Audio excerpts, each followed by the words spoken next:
Go ahead. Go ahead and talk. Alright, I'm here giving lap dance because I'm so close to her.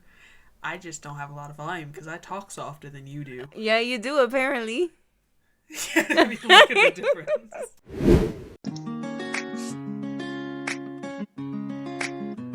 Greetings to our kings, queens, and everyone in between. Welcome to Melanin Muses. Mindful knowledge, healing heart. We are your muses.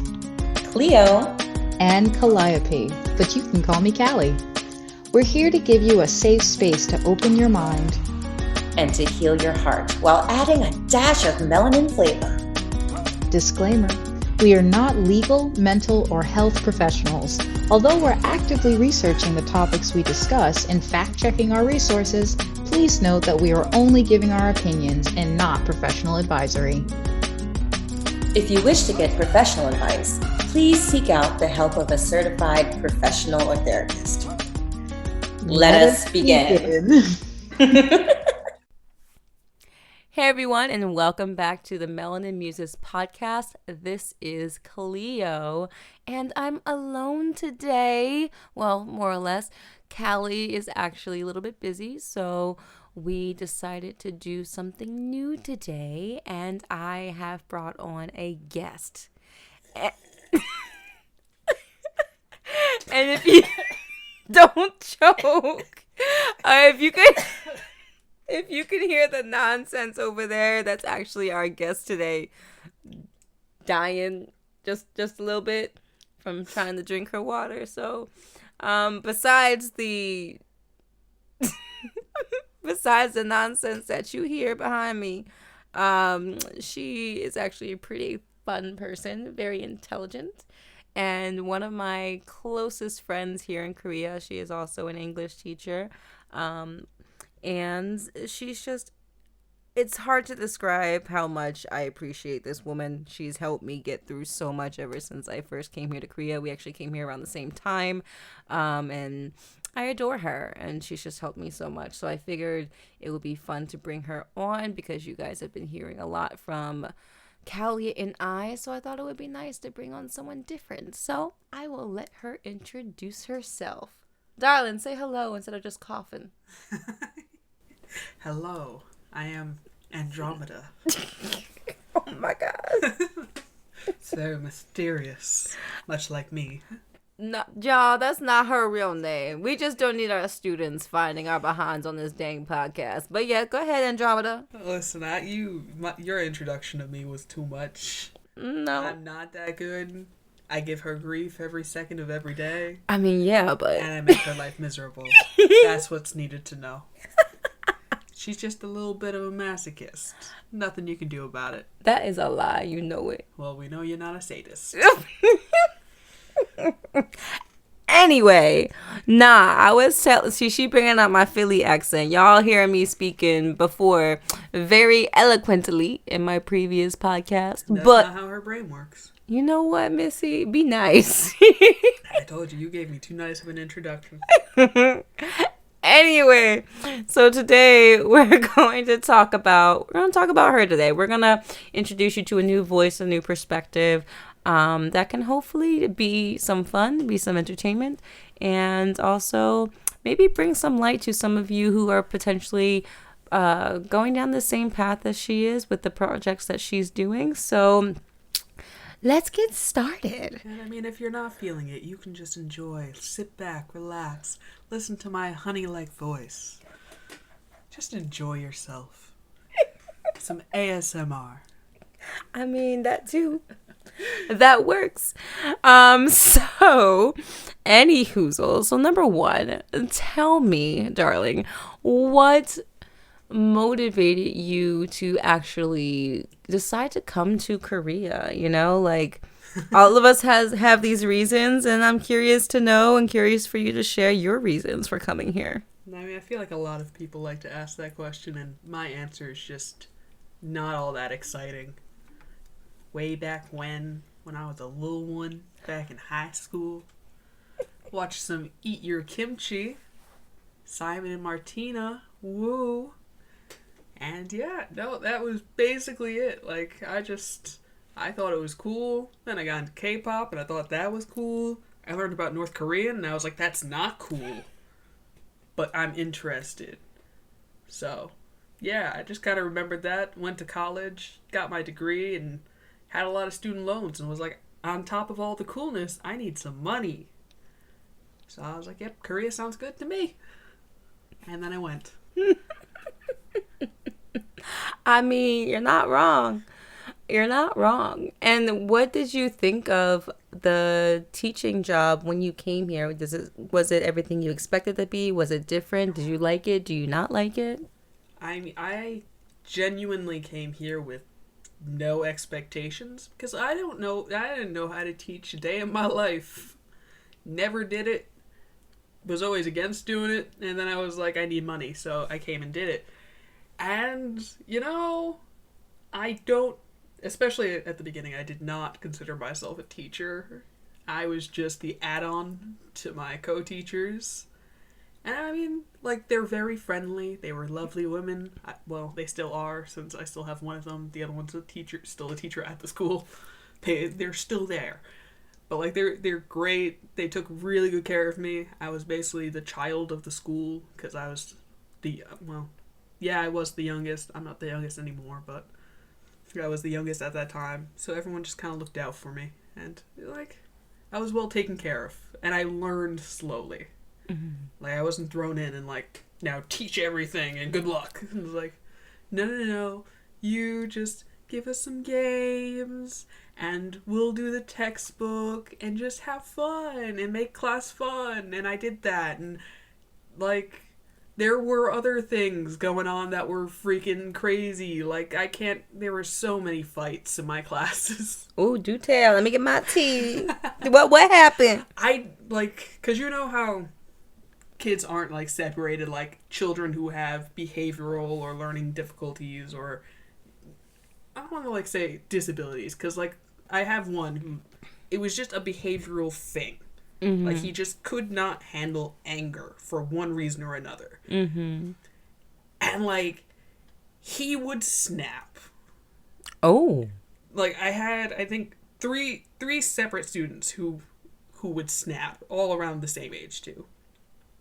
And, like, we come from the U.S. You don't touch students. Yeah. But no, in these cases, like, I had one kid by the wrist, and I was like, no. Because, like, I had one kid swinging a Sharpman pencil at another kid. I was like, oh my god. Luckily, they, like, respect for teachers, because they didn't swing at me, but they swung at the other kids. But yeah, I had to help one of the other teachers drag one kid all the way to the nurse's office because she was not strong enough. Like, this kid was a bull. He was strong. And he was still in, like, 4th grade, I think. And, like, he was strong, even by my standards. I was like, dang. I'm like, I hope you calm down, because I don't think I can do this as you get bigger. But yeah, no. We had to drag him down there. One of them's graduated, and, like, he toned down. Like, he chilled out over the years. Another one's also really chilled down. Actually, I have 2 of them in the same class now. Oh. And they kind of, like, they go into their own little bubble. And I'm like, I'm not mad. Just stay there. Do your thing. I don't mind. Mm-hmm. Just don't get mad. Yeah. Like, one of them almost got mad last week. Oh. Yeah, because I have a new co-teacher. And, like, she doesn't... I don't think any of my co-teachers always pay attention. Like, you have that where, like, they just kind of zone out. Yeah. Yeah, that happened. And one kid, we were doing the line bingo. Oh. So you have to rip from each end when you hear it. But, like, if the word's already passed, you don't rip, obviously. Like, if you have, like, egg, apple, and then next to egg is, like, pear. You do, and, like, I say pear, but they're like, oh, I can't rip yet. And then I say egg, you rip egg. But then you don't go on and do pear afterwards, obviously. This kid didn't realize that. So, like, he ripped one, and he was like, oh, all these other words have been said, so he just ripped all of them and was like, bingo! And the other kids were like, no, not bingo. And my co-teacher was like, oh, were you lying? I was like, no, he was just confused. But yeah, no, she didn't understand. So she's like, oh, just tell the truth. And, like, I could see him, like, upset. Aww. But luckily, like, he didn't get mad. And I was like, well, that's growth. Like, he didn't snap. He was much calmer. I was like, that's Good boy. very good. Mm-hmm. And for the other classes, I gave candy to the winners. That class I didn't, because I didn't want him to feel worse. Good teacher. So, yeah. But yeah, I was quite happy. That was, like, I did nothing to help with that improvement, but, like, I'm still happy to see it. It's like your baby. And for those of you who don't understand what a co-teacher is, so the teaching style in Korea differs from that in America. So being native English teachers, and most of us, we come to the country and we don't really speak fluent Korean. So in order to connect with the kids and communicate with the kids, especially if there's like an emergency situation, we are assigned a native Korean co-teacher, so a collaborative teacher who is supposed to be with us within the classroom, either for crowd control or is teaching collaboratively with us and assisting in the communication and translation between us and the children. Because typically for we are both elementary school teachers here, so we generally teach grades 3 through 6. So 6th grade and 5th grade can kind of have like a little bit more comprehension, so maybe not a lot of translation would be needed depending on their level. But 3rd and 4th grade, Koreans typically start learning English in 3rd grade if they're not already going to a private school to study English. So they're pretty much at 0 learning ABCs, and that's why we need a native co-teacher or a collaborative teacher with us in order to translate to the kids. And also if there's like instructions or game instructions or whatever it may be, we need translators. So just to clarify that. And also here in Korea, it is very different in terms of separating the children when it comes to the disabilities that was mentioned earlier. So we do tend to have a lot of students who have like maybe untreated ADHD, or they have mental disabilities, or was it like Asperger's or honestly, Down syndrome, anything. We do have a mixed class, and a lot of the time, even our collaborative teachers or co-teachers are not trained on how to interact with these students, because I know I personally had a similar situation that she had during my first semester here. Not even within like the first couple weeks, I also had a student who had anger issues, and he snapped and he attacked 2 students, and my co-teacher, he was a male, and he actually had to physically restrain the student and carry him out of the classroom. And I was like, wait, I've only been here 2 weeks. You know what I mean?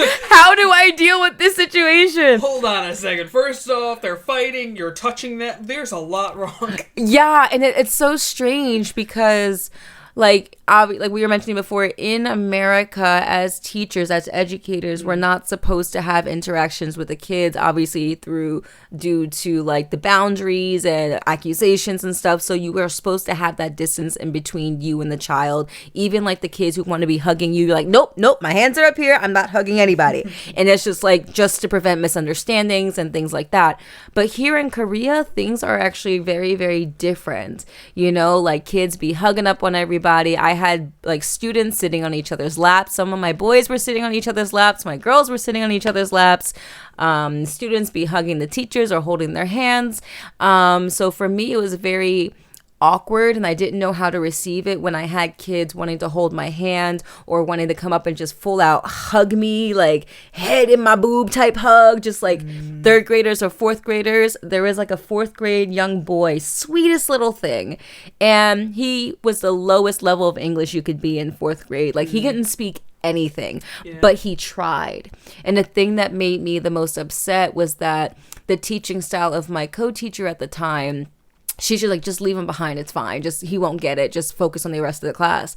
And for me, I'm like, I could see him wanting to try, but he just couldn't keep up because she was going too fast, and it broke my heart. So I remember like one time we were doing like a Jeopardy review game, and in between each question I would run over to him because we had like a mini stage. So I would run over to him and squat down like, oh, so what's the answer? He could say the answer. He didn't have the capacity to write it very quickly. He was a very slow writer. So what I would do is our desks in my classroom are whiteboard desks. So I would take my whiteboard marker, tell him to tell me what the answer was, and once he told me the answer, I would write it on the desk and then run back and go to the next question.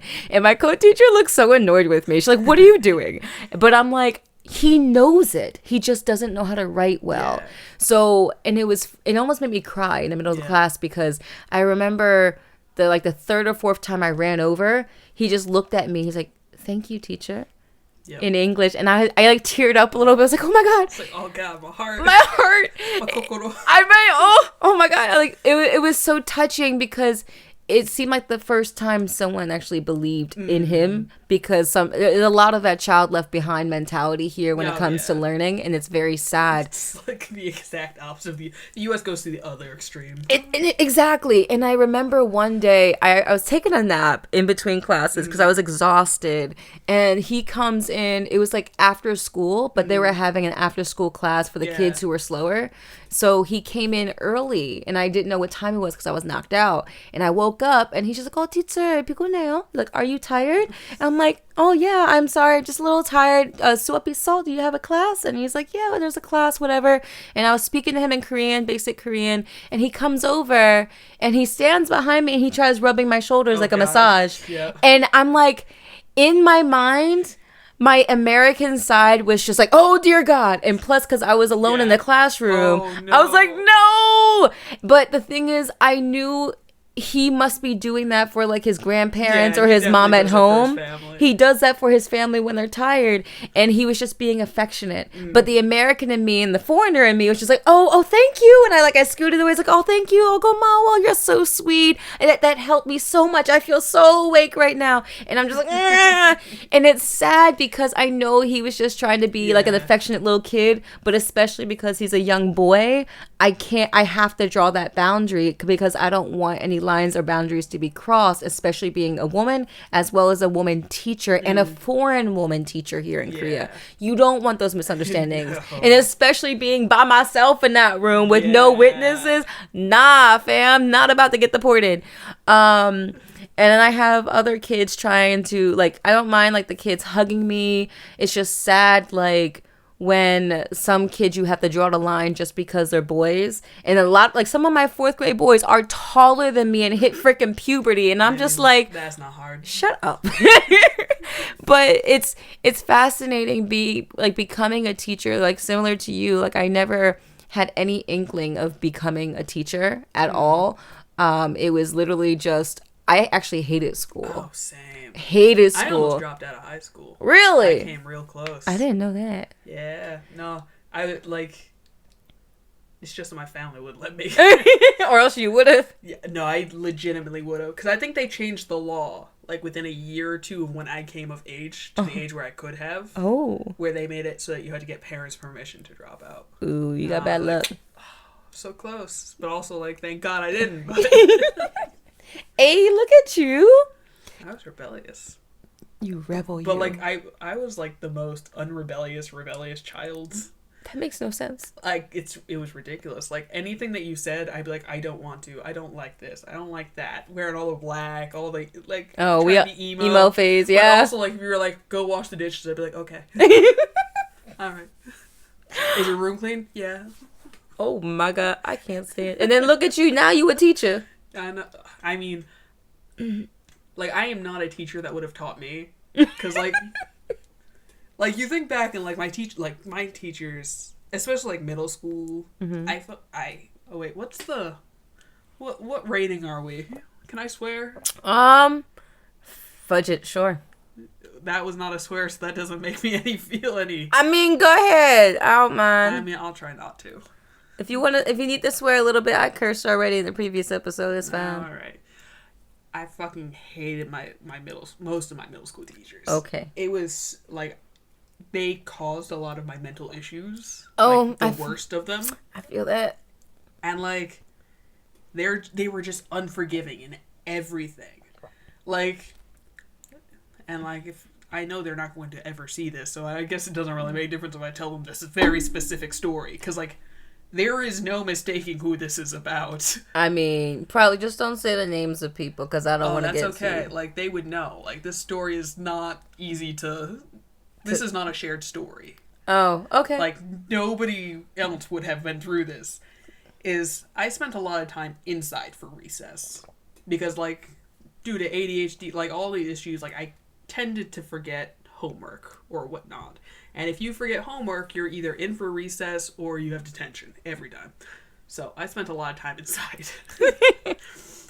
But one day, one of the many days that I'm just inside, I walk into the classroom and usually, like, it's me and just, like, a couple others. Like, there's not usually many. Like, I was well known, but...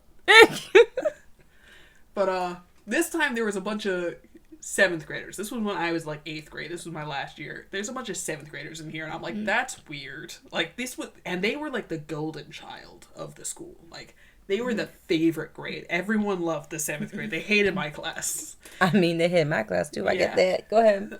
From, like, both my middle school and high school, like, everyone hated my class. Like, apparently, the year I was born is just the worst children. But, yeah. No, I see a bunch of the 7th graders, and I'm like, I'm about to find out what happened, because I know she's gonna say something. And so I'm sitting there, and... I think I should preface this because this is the Melanin Muses. This is a much like I was the only black kid in my school, the only one by that point, and also I'm half black, so that's really sad. Yeah, she's also a part of the I guess the mixed cup of melanin like group. It was not an impressive display of mixture in my school. Like most of the other ethnicities were in my class. Oh. Like, well, shit. Yeah, it was very, very white school. Very Italian, too. Which has led to some prejudice. Not many, but... Some. Yes, some. Definitely some. I've learned. But yeah, no, like, so it's just, like, me and a bunch of these white kids. And, like, this is gonna be interesting. Because I'll tell you what I got, like, me and a bunch of other kids in my class got detention for later, after this story. Because then, and the teacher for the 8th grade, who was also holding this recess time, was also the vice principal. Because, like, the whole freaking power structure of this school was a mess. But yeah, so she's also the vice principal. And so, I walk in, I sit down, all these kids are there.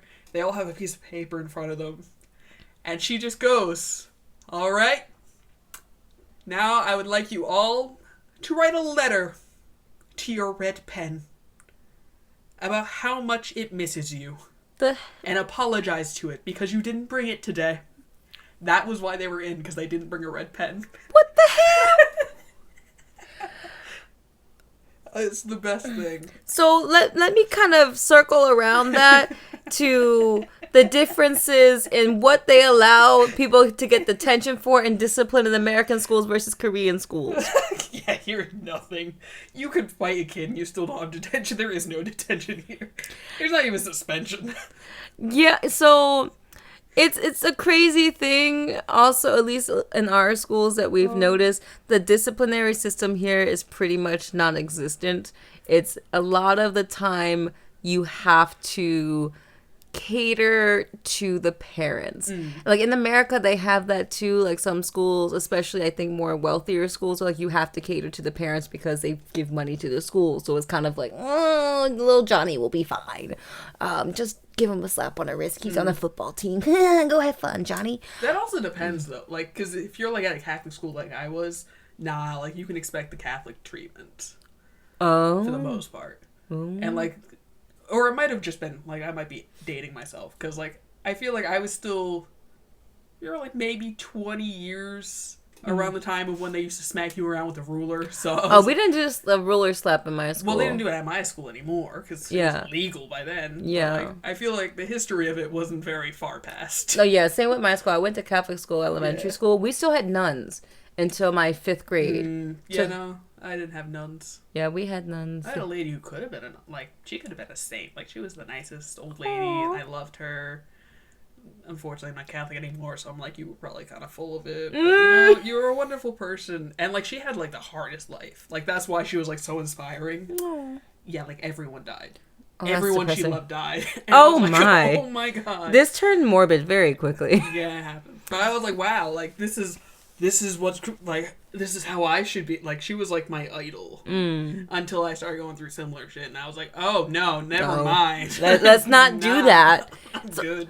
And that's what's interesting. It's like coming from like completely different culture than Korea, and then seeing how the school system is run here. It was definitely a culture shock. I would like to know your thoughts on that, especially like you said with the fights and stuff. They just got a slap on the wrist. Like, what are your thoughts about like working here as a teacher in comparison to potentially working in America as a teacher? Oh, I mean, it's a weird comparison because like we're not, even by like American standard, like we're not full teachers. Like we're like half teachers. We're like almost there, but not quite. Almost Teachers there. in the U.S. definitely do more work. Oh yeah, they do. I do very minimal work, but like it's definitely it's different. Like what? It's hard to like put your finger on, like, cause like you're like it's such a big difference as like hard to even compare the two. I think, all right, let's put it this way. I actually taught for 3 months as a substitute teacher before coming to Korea as my experience. I got very lucky. I actually taught in a school in my local Chinatown. So that was also kind of like an introduction to being like the only person of color in an environment. Because technically you were in the U.S., so you were surrounded by people of color. Okay, shut up, you.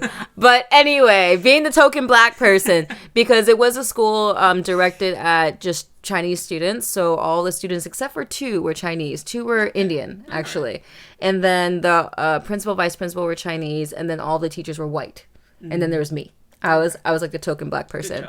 And it was interesting because that's where I actually was able to kind of first get a taste of the discontent between the Asian culture and the black culture, because one day one of my students told me, "Teacher, I don't like black people," and I was like, "Well, why don't you like black people?"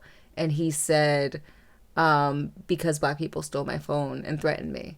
And I'm like, you know what? I'm sorry to hear that people stole your phone who happen to be black, but that doesn't mean all of us are like that. Does that mean you hate me? And he didn't really have an answer. And then another girl spoke up. She's like, "Oh yeah, my mommy and daddy said I can't talk to black people because they're bad, because we have a store and they always try to rob us." And I just kept hearing all these things like, "Oh yeah, my parents said I can't talk to black people this, black people that." And I'm like, you know what? Write down a list of questions you have about black people or black culture, and I'll do my best to answer them. And some of the things I got were astounding. Like, is your mom a slave? Are you still a slave? What is slavery? Or it was just so many questions like that. It's like, oh, why is your hair like that? Because I had wore my hair straight when I first went. And then I went natural. They're like, "Teacher, what happened to your hair? It's like your finger's stuck in a light socket or something." I'm like, you little shits. But they're like, "Is that a wig or a perm gone bad or something?" I was like, "No, this is my natural hair." They're like, "People's hair is really like that?" I'm like, "Yeah." And part of me is like, "But you live in Philadelphia." Like, yeah. But I think they're just so isolated in their own little group that they don't have the capacity to really interact in a positive light with people from other races. Yeah. And it was just heartbreaking. And coming here, it was kind of the same.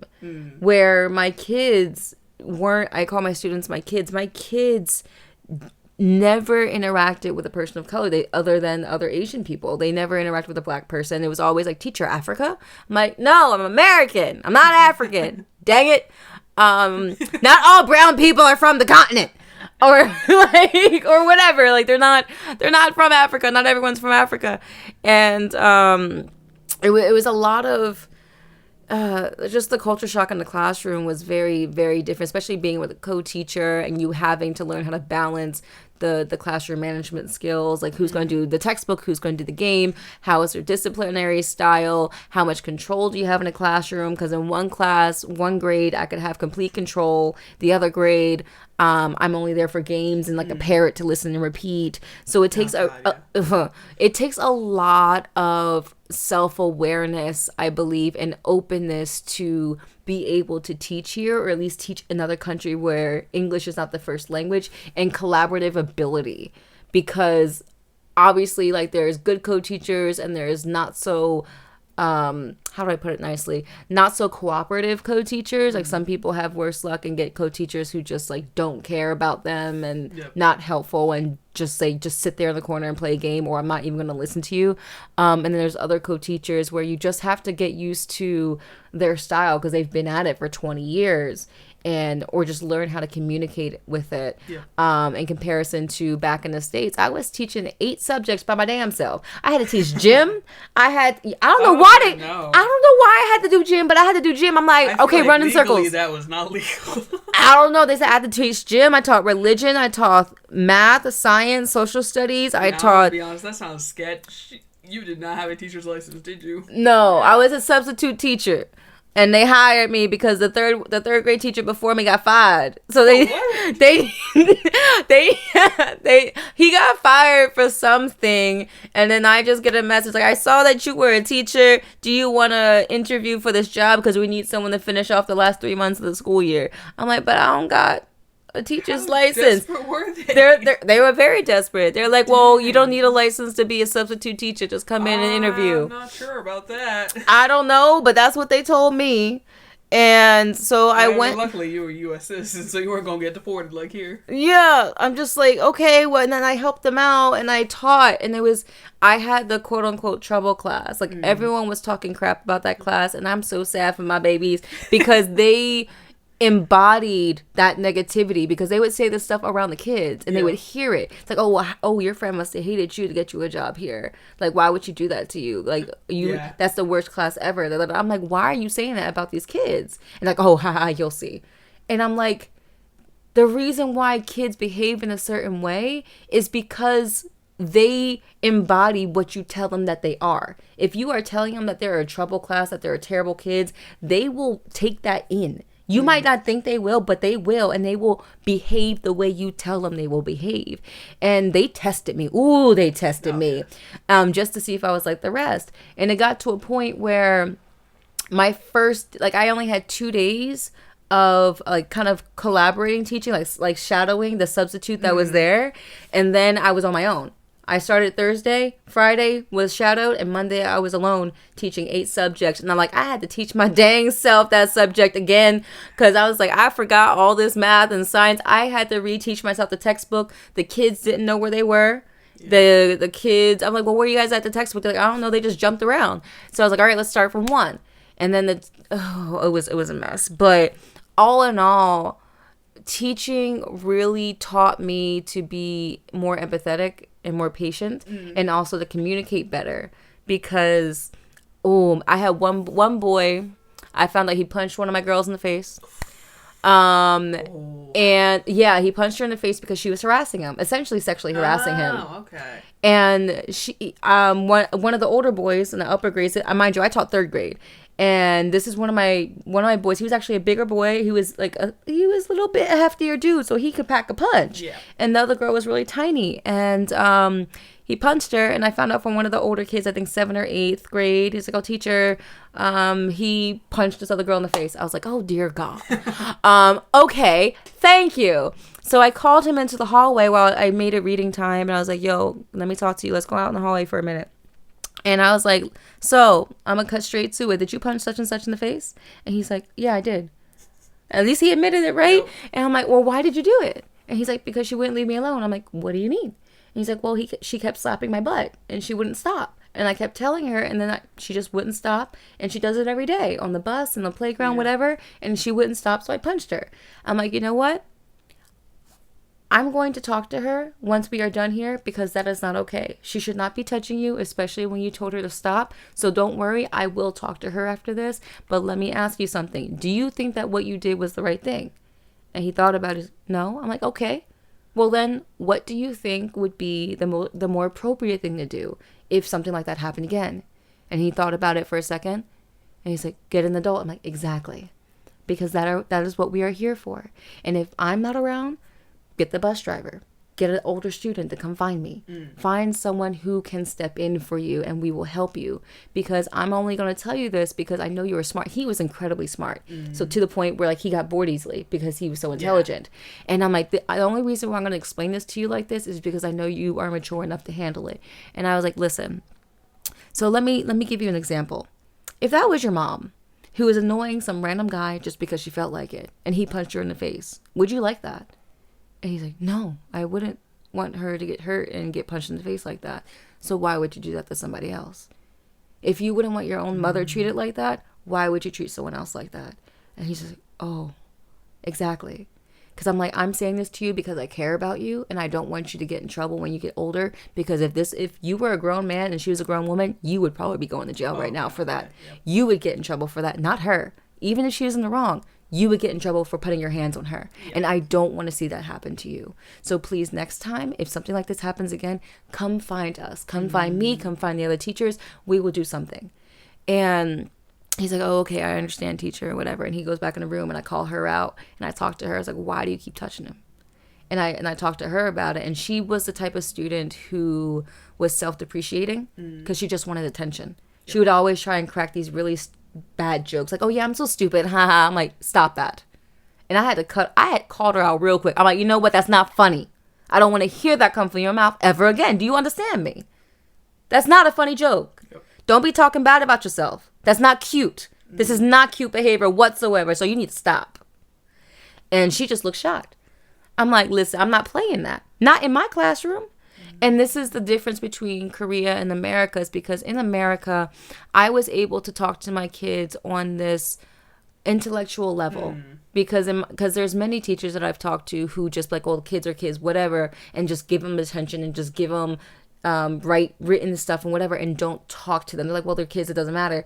But in my mind, if a kid is not doing well mentally, if they're stressed, if they're hurt, if they're in pain or emotionally, how do we expect them to do better in the classroom? So in my mind, if they get in trouble, I'm not just going to yell at you without explanation. I might get angry and maybe be like, yo, knock it off. But I will talk to them and be like, listen, you know what? I should not have raised my voice, but let me have a conversation with you. This is how we're going to talk, and we're going to talk through this. Do you think this is okay? No? Tell me why. Why do you think you're in trouble?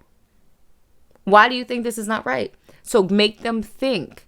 Get them to evaluate what they did, and that way they can actually understand the reasoning why they are in trouble and why it's wrong. Because if you yell at a kid and they don't know why, it's going to make them upset. It's going to make them frustrated. Yeah. And how do you expect them not to do it again if they don't understand the reasonings behind it? And that's the problem in Korea with the language barrier. It's very difficult to be able to have those conversations, because I had issues where I had co-teachers who snapped at my kids, and it was one of my good kids and he wasn't doing nothing wrong, and she just saw the tail end of it and she yelled at him, and it broke my heart because I saw him stand there. And in Korea, the biggest societal difference is hierarchy. So when kids get in trouble, they can't look you in the eye. If they look you in the eye, it's a sign of disrespect. So they looking down, and I see him tearing up. I see him clenching his fist because he can't say nothing. Because of the teacher. I feel like that's I feel like that's very circumstantial based on school. Okay, well in my school, they're not supposed to be looking at the teacher. They avoid the eye, and he was just, it hurt me watching that. Yeah. Because I'm like, you are one of my best kids, and you getting yelled at. I'm like, you can have a conversation without yelling at these kids. Like, just explain to them calmly. But with my language ability, I didn't have the capacity to do that. And that's what's so heartbreaking almost about being a teacher here, because I cannot communicate with my kids the way I would like to, and to educate them in a way to speak up for themselves or to explain the situation so they understand and not just sit and obey. But culturally speaking, that is not something that's considered technically okay. I had one of my higher level English, she read Harry Potter in English by herself. She's high level. She does her own thing. She did her own thing. She graduated now. She's in middle school. But I loved her. And my co-teacher told me, she's like, yo, all the teachers hate her. We all don't like her. I'm like, why don't you like her? I love her. She's like, oh, she's too selfish. She's too opinionated. Like, she just doesn't listen. She's too much of an individual. Yeah, exactly. And I'm like, but that's what I love so much about her, and I want to encourage that in her so she can speak her mind and do her own thing and not care what other people think about her. They're like, well, maybe she'll do better in America. I'm like, maybe she would, because that's not okay for you to try and squish out her individuality. But maybe it's my American side coming out. But to see the talent that these kids have and to see it being squished out of them, it just breaks my heart. And obviously it's circumstantial. It depends on the school. It depends on the teachers. Some teachers are amazing. Others are just but it's still very challenging, like when you get a chance to see both sides of the educational system and the way you can make a difference with these kids. It's just, I don't know, like, do you think that you're going to continue teaching once you're done here, or do you want to or is this like the end game for you? I mean, if I continue like, I'd go get my master's, because I'd rather teach university personally. But I like my kids currently. Any other child I see, Nah, fam. like, it's weird, because like, I definitely didn't come here like with these high hopes that you have of like, I'm going to change their lives and they're going to be better people. I was like, nah, listen, they might learn some English, at least they can have fun. Because that was my kind of mindset. I feel like it's how you're raised. Yeah. Like, basically what you want from teachers, I feel like, is what we become. Yeah. Like, I guess what you wanted was like a very supportive teacher who helped you become a better person. Yeah. I just wanted a teacher who didn't scream at me and make my life miserable. I mean, Val, I think that's what we all want, though. And just like for me, it was also like, be understanding. Like, because like, you had the write a letter to your red pen kind of teacher. Oh my God. And like, that was a constant thing. Like, it would be these ridiculous things. If you didn't have the right pen, if you didn't have a pencil, if you didn't have your like, constantly. And like, because I had ADD, and like, also, may I add that it was also the age of, we don't believe in ADD, so you don't actually have it. Yep. So, among many other things. Like, I remember a lot of things that were said to me back then, and if I ever had them in a room, I would roast them so hard. But, yeah, like, it was a lot of these things, and I'm like, even now, because, like, I made a point, like, because it did develop me as a student in a very odd way, where I became, like, once I left that school and went to high school, like, I was known as one of the smart kids, especially my first year. Like, second and third year, not so much. First year, like, I was on and off the honor roll. Nice. Like, I was smart. And it was not because I did my homework. What happened? Like, I just learned the system. Because, like, you know, they give you... Sorry, that's my... We'll ignore that for now. But, you know how they give you the... What they call it? The syllabus? Yes. No, syllabus or whatever. Curriculum? The curriculum, basically, like, they'll give it to you and they'll be like, all right, so you're going to... your tests are going to be this %, your homework's this %, your classwork's this %, your participation's this %. Like, I would very quickly do that math in my head and be like, all right, so I only need to get about 100 on, like, 6 homework assignments to get, like, a 60% of that, and then I just need this much for tests, and, like, I'd be able to do that super quick in my head. And, like, I would just go through my entire semester like that. Oh my, you evil. Oh god, yeah. So I'd be like, oh, I just need to do like 5 homework assignments and then I'm good. Because like, I test so well. Like, I was wicked good at tests. Like, even if I didn't study, like, I was good at them. Like, there's a logic. There's a rational thinking to tests that you don't need to know the stuff. But don't be teaching people that. Oh no, this is what I teach people. I like, mean... even my kids, I'm like, listen, let's look at it. Like, she's the cool teacher. Oh my god. On that note, we've been going on random tangents. So I guess the theme of this episode is completely opposite. Hey, listen, you led this. I mean, valid. Shush. Anyway, so the theme of this episode actually wound up being the complete opposite of what I was originally intending. However, it still turned out to be a good episode surrounding the ideas of like teaching, especially as foreign teaching, and then how school life within our past life has influenced our teaching styles. It influenced like our perspectives in the classroom, more or less. Like, I know I had a really troubled like school life. I was bullied a lot. I didn't really do too well. Like, I tried to study really, really hard, but it was like as much as I tried to study, it still was difficult. Like, I didn't fail any classes, but I still struggled a lot in school. I tried studying once and then I got a 0 on that test. So I was like, I'm just never going to do that again. She's just a genius. Let's put it that way. I am a genius. Like, she is. She's incredibly intelligent. Me, I'm just sitting here like I'm struggling. I'm learning from this one all the time.